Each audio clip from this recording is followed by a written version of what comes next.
maganda naman yung laro ng team. May mga lapses lang talaga. So, kailangan namin i-correct yun. Then, bounce back tayo next game.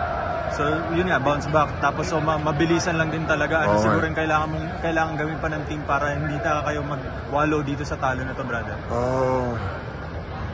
Mag-move on. Kailangan namin mag-move on. Bukas or may practice rin bukas and panoorin namin yung mga videos kung ano yung pwede namin i-improve. So, yeah.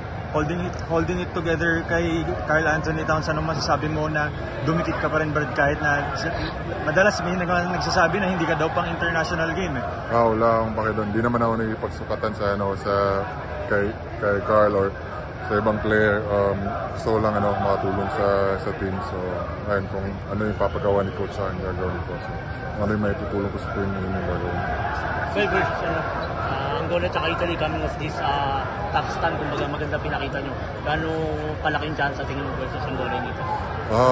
Basta maglaro lang kami sa team. Tapos, ayun, ilabas namin sundin namin yung game plan. May chance. Ano masabi mo sa pag-graduate ni Clarkson? Sayang sila. Kailangan natin si JC sa endgame.